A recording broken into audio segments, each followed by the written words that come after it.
Hey guys, Todd from Above and Beyond Soft Wash. I wanted to do a short video on swapping out a manifold from Southeast Soft Wash. The reason why is I came home from the job the other day and my Southern swag in the soap tank went from blue to yellow, which I knew there was bleach getting in there somehow, some way. The check valve right here was suspect. In the video, I showed the breakdown of this particular manifold with the electric valves, and during the disassembly, there was a small piece of leaf. The stem part got stuck right in the check valve, allowing that to stick open, and backfed my soap tank. It was a success.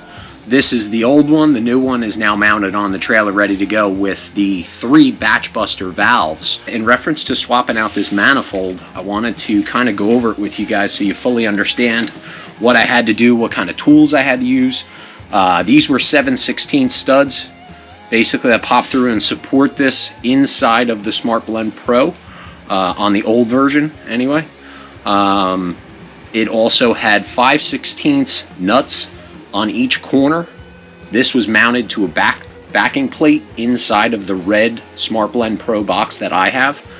I found out very quickly that the 1/4-inch soap valve barb, they're fragile, so look out. It happened to break on me. Luckily, the assembly I got from Pickup Power Wash, they had the barb on it, so I was able to more or less swap out the whole thing, and now I got to part and piece this one out, where I'm going to get a new barb, some new check valves. Bit of advice is just expect the unexpected in this industry, because if you don't have your ducks lined up for redundancy or for a backup plan, you're asking for a recipe for disaster real quick. The thing that I was up against was the backing plate that was on here was obviously fit up at the factory. It had 2 1/4-inch bolts that went through here and here, you could see, because there's corrosion on the other ones.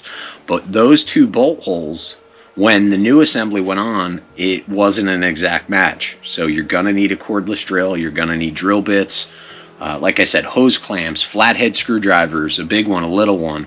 You're going to need the 5/16 socket driver, preferably a 1/4-inch with a long extension on there.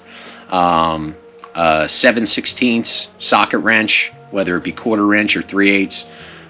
I'll be honest with you, this this setup here did its job. It made its money, and I tell you what, I'm pretty happy that we got that far with it before we had a problem and before I had to swap it out. But it's still in good working function. I tell you what, it went through thick and thin before one of the check valves got me. So another piece of advice for you guys is keep the lids on the tanks as best as possible. It's going to bite you in the butt. If that scum comes off, it goes through the pump, through the filters, and basically starts jamming you up, whether it's at the check valves or at the filter screen on the pump.